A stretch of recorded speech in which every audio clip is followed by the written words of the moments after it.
Hello and welcome to the Leadership Edge. I'm your host, Ted Gorski. The Leadership Edge is a show that focuses on developing leaders today. And we talk about the topics and the issues that are affecting leaders in their daily lives. And our focus is to really help you develop your leadership in your daily lives. And my name is Ted Gorski. I am owner and founder of Get Your Edge, and our focus is working with leaders on a daily basis. And today's show is a very interesting show. We've talked over the last series about communication, about motivational secrets, but today's show is one that I did a talk recently on the 5 deadly sins that all leaders will usually encompass in their daily lives. And today, we're going to talk about those 5 deadly sins and how you can avoid those 5 deadly sins. But in addition to this, I'm going to give you some homework today. Because you know what, as a coach, when I work with leaders, I'm always giving out homework. So today's show, we're going to throw up today's agenda so you can see what the 5 deadly sins are as we kind of go through them. So, first one we're going to be talking a little about today is ineffective communication. How various styles view the world and how their style impacts the message the leaders is trying to develop. The second part we're going to then do, the second deadly sin, is effective versus ineffective feedback. This is probably one of the worst offenders that most leaders do, and that's why it's number 2 on our 5 deadly sins. Thirdly, we're going to talk about empathy. What happens with lack of empathy, and we're going to give you a skill in a solution to help you develop your empathy skills. Fourth, we're going to talk about energy cycles and why they're so important. Energy cycles is critical for effective leaders. And in our work with leaders, we spend a lot of time in helping them develop their energy cycles. And lastly, we're going to talk about negative triggers. These are things that are affecting you as a leader and are self-sabotaging you for your success in your leadership. So we're going to be covering each of these today so you can get a sense in regards to you on where you stand on the 5 deadly sins. Now the goal today is to really have you take a look at these and say to yourself and question yourself, where do I stand on these? What do I need to do to improve in these skills? So our focus today is to really help you look at yourself so you can improve as a leader. So let's start with our first deadly sin. And our first deadly sin is ineffective communication. Now, what's important here is to understand is that in any situation that occurs as a leader, we see the world not as it is, but as we are. This is one of my favorite quotes from the late Stephen Covey, who was the author of The 7 Habits of Highly Effective People. Now, what does this mean for us as leaders? Well, everyone looks at the world with a filter. And as a result of this, it makes people look at the world differently. Now, in previous shows, we spent some time on the various styles and communication styles, but the important thing to understand is that people will see the world through a filter. For example, let's say you were going down South River Road here in Bedford, and as you were driving, you actually saw an accident occur. Well, if I grabbed 2 or 3 people and asked them to describe to me what happened, what they would describe to me would be how they saw the accident through their filter. And as leaders, is to understand that when people are communicating with us, they're using the same filter that's comfortable for them, but may not be ours. So it doesn't make their perspective right, or doesn't make our perspective right. It just means they're different perspectives. And as leaders, we have to understand that those kind of things happen on a daily basis. And when you understand the various filters that are happening, it makes you understand what people are communicating. Because in any kind of situation in which we are communicating, we can see when ineffective communication happens. So this is a question I always ask my leaders whenever I'm doing training in terms of communication. It's, how do you know when communication is ineffective? How do you know when you're talking to someone that that person just does not understand what you are talking about? Now, usually when I pose this question, the things I usually get are, well, they look at their PDA, they look at their iPhone. Or if they're in their office, they'll look at their PC as the person's talking to them. If they're outside the office in the hallway, it may be they may be looking down. Or maybe they're looking at notes. Or they have that look, the deer in the headlights look, that, oh, you know, those kind of things tell us that ineffective communication is not occurring. Or what's happening is a tone of voice. It may be someone who's trying to speed things up. It's almost like, I hear my mom calling, I gotta leave here. The key thing for leaders to understand is to recognize those. So here's what I'm going to challenge you today. Whenever this happens from this day forward, realize you have two styles that are in play, meaning your style of communication and the other person's are different. And what's happening is that their filters are seeing things from their perspective. And if you both stay in your different perspective and filters, communication and effective communication cannot happen. It's our job then to understand and try to learn what kind of filter you're using so we can communicate our messages effectively. Because here is the flow that we've talked about in other shows, and we're not going to spend a lot of time on today's show. But basically, this is a typical communication process that occurs. If I am approaching you as the speaker, I put the message in a style that's comfortable to me. That message is that cloud that's in the middle of the slide. You, on the other hand, are taking that message, decoding it according to your filter and your style. So what happens in this situation is if we are two different styles, our filters are seeing the worlds from two different perspectives. This then causes ineffective communication to occur. So it's important as leaders to understand what these filters are and how this communication process kind of flows. Because here are the realities in any communication situations. Number one, you cannot not communicate. Now let me repeat that. You cannot not communicate. So here's an example that I put through my leaders to show this truth. And you can try this at home. What I usually do is I pair people up in a workshop, and I'll ask one person a question. And that person just has to think of the question that I am asking them to think about. The second person actually absorbs this person and observes what they're experiencing. And the first thing I ask is, I want you to think of someone you dislike. Maybe it's a celebrity. Maybe it's someone that you work with. Hopefully not the same person that's observing you. The key thing is I watch and I say to them, you can't say a word, but you use your body language. You know, what's amazing to me is in those kind of situations, you can see people tense up. You can see people's breathing change. You can see people's body language in the seat change. You can see them squirm. I then tell them, for the second part of this, is to then think of someone they love, someone they like. And it amazes me how everything then starts to change. They'll have a smile on their face, or their body language becomes more relaxed. Their breathing starts to slow down. So my point in this example to the leaders is that even though you don't say one word, what ends up happening is you're communicating what you're experiencing. Because the meanings are in the people, not in the words. And in this example, it's inside the person. So ineffective communication occurs even though you don't say a word, because here is the reality. Every communication is received, but 70 to 90% is filtered. So think about it.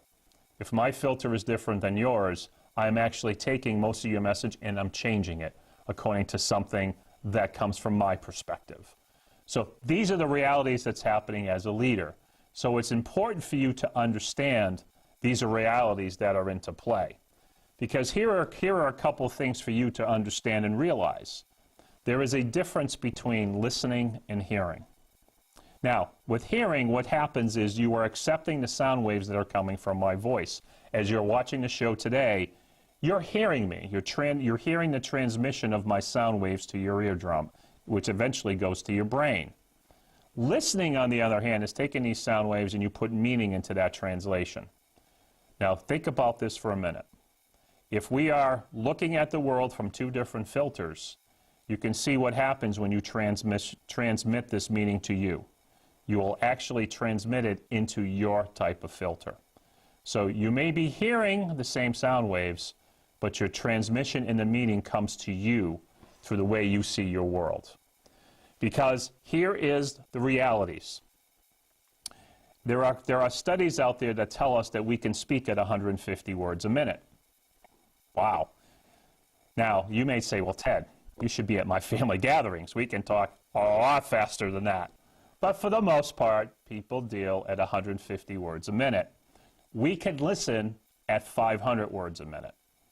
So what that means is that in those 500 words, because we have that potential, that leaves us in that 350 words per minute to tune out. Meaning you can go and think about the Boston Bruins, the Red Sox, or your recent vacation. So you can wander. So it's important to understand that each of these particular filters and styles have different paces. So as a result, it can cause ineffective communication.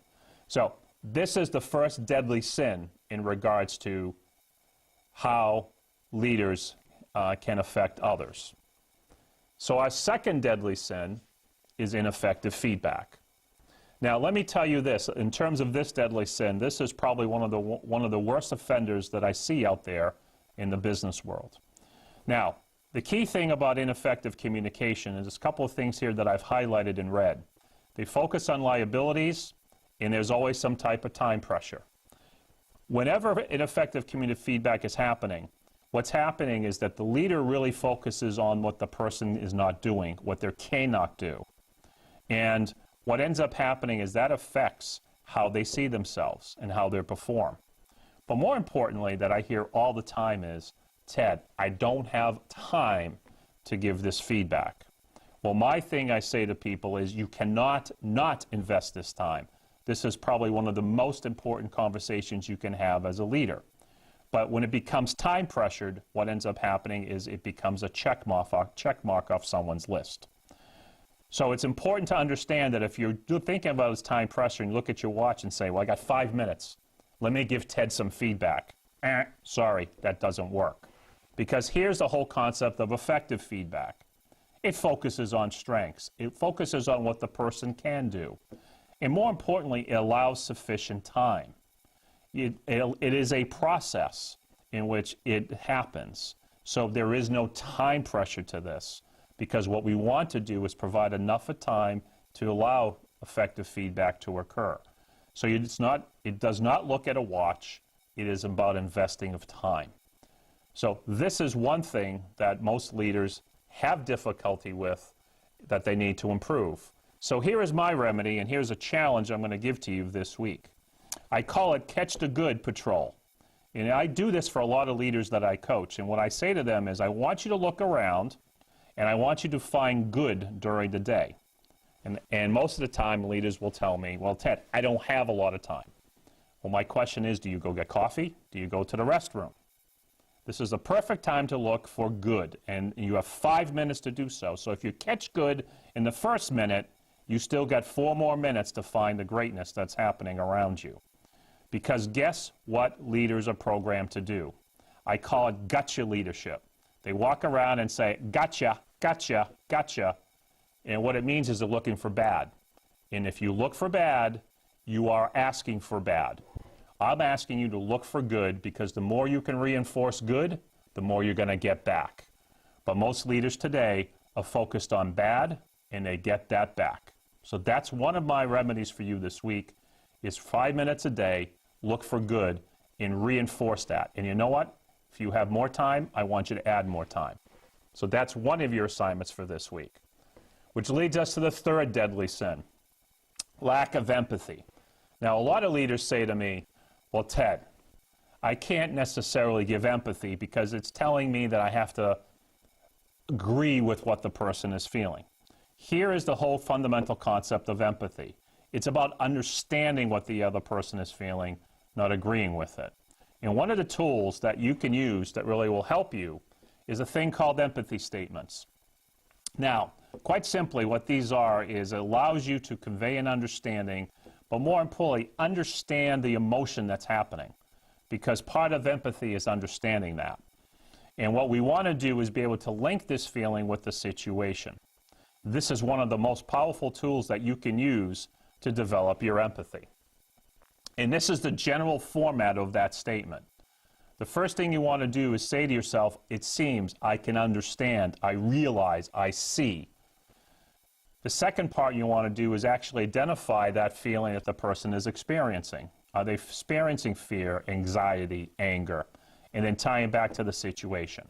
So for example, if you're getting a car repair and the person behind the counter can say, I can understand, Mr. Gorski, why you're feeling anxious because your car is not ready on time.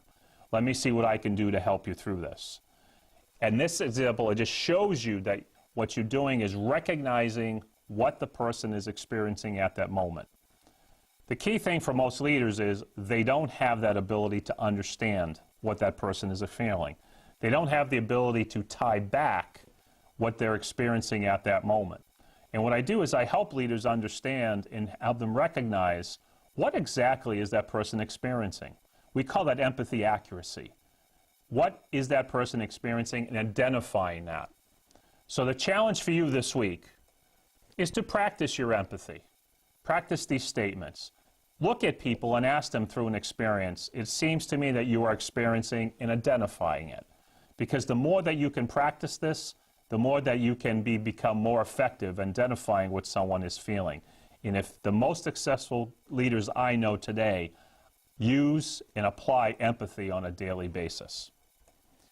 The fourth deadly sin, low energy cycles. This is probably one of the worst offenders that I have with most leaders. Now, here is an example that I tell my leaders when I coach them to give them an understanding about energy cycles. Now, the whole thing is just like a car. Everyone has a certain amount of energy. With a car, it's all about gas. So when your needle goes past E, what happens to your car? Well, your car eventually will slow down and probably stop. And the only way that we can get the car started is to provide more gas, hence bring it back to full. Well, we, as leaders, also have an energy cycle. And leaders have to understand their own energy cycle and how to replenish that.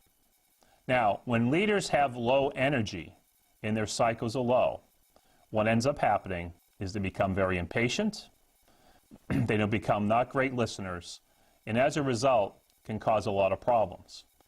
What I do in terms of coaching people is we look at how their energy and how they can replenish it.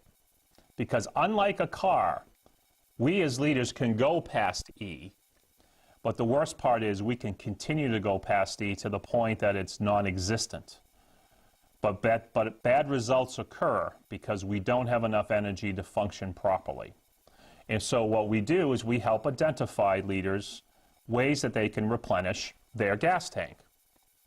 So this is the exercise that I put my leaders through so that you can understand what may energize you. This is called What Energizes You exercise. And here's my challenge to you. I'd like you to write down those things that you like to do for yourself. Maybe it's playing around a golf. Maybe it's going for a run. Maybe exercising. Maybe going for a walk. Maybe reading a book. But I want you to identify and create this list. And what I want you to do is put one of those activities in your calendar on a weekly basis. This will help you re-energize your gas tank. The more that you can put into your gas tank, the more and a more efficient function you're going to be as a leader. But here's the secret. With all the work we do with our leaders at Get Your Edge, what ends up happening and what we find is that leaders are not taking care of themselves. They are not replenishing their tank. So what we try to do is make sure and keep them accountable. And that's what we're going to do for you. We want you to be able to replenish your tank so that you're making effective decisions and optimally performing. Lastly, the last deadly sin is negative triggers. This is probably one of the worst things that occur. Now, these are disruptive feelings which can control you. It can help you take things and make you take things more personal. As a result, it causes you to get out of balance. And these disruptive emotions can cause you to be ineffective in your leadership. Now, one of the exercises we do to help leaders is to find out what these triggers are. Identifying them is most important for our leaders to be very effective. Now, triggers can be many things. Triggers can be words.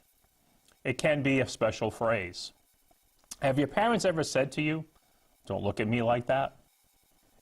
"Don't use that tone of voice on me, young man"? Maybe it was just me. I don't know. But my mom used to tell me that all the time when I was growing up. Well, those were triggers for them. How they looked at you and how you looked at them in those kind of situations. So the key thing here is I want you to identify your triggers. So you may say to yourself, well, how do I do that? I want you to think in this exercise of a recent situation that caused you to get upset. Maybe it was going to a restaurant. Maybe you were sitting there and got really upset because the server didn't come over. Maybe you got upset because they gave you the wrong order. The key thing that I want you to do is step back and say, okay, what caused me to get upset? Was it their actions? Was it their words? Was it their dismissive attitude? These all can be triggers. I want you to identify not only the tone, the body language, the words of the phrases. I want you to kind of write them down to identify what those triggers are. The more you can identify, the more effective you're going to be, because in the future, these triggers will not affect you. And as leaders, it's important to understand that these triggers are around us all the time. So our goal, and when we work with leaders, is to really identify as many as we can so they stay nice and balanced in their leadership. So that's your fourth part of your homework this week. So we've covered the 5 deadly sins. We've talked about the importance of what happens in ineffective communications and how people look at their filters.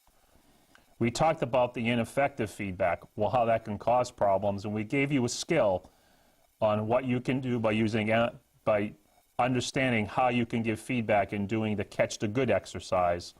I challenge you to do that in the coming weeks. Thirdly, we talked about the lack of empathy and how you can use empathy statements to be very effective to improve your empathy. Fourth, we talked about the low energy cycles.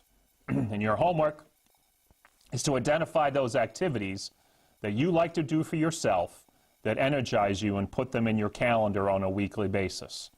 And lastly, we talked about negative triggers and helping you identify what they are, because this is very important for your leadership moving forward. And by the way, the negative triggers exercise will be a work in progress for you moving forward, not only from today, but for the rest of your life. So we cover these things today, and this is important for you to kind of take a look at in your leadership. So in closing today's show, you have some homework to do, and it's important that you try some of these exercises to help in your leadership. If there's anything we can do to help you with your leadership style or any situation that you're occurring, please reach out to us at www.getyouredge.com. Otherwise, thanks for tuning in for today's show, and we look forward to you next time.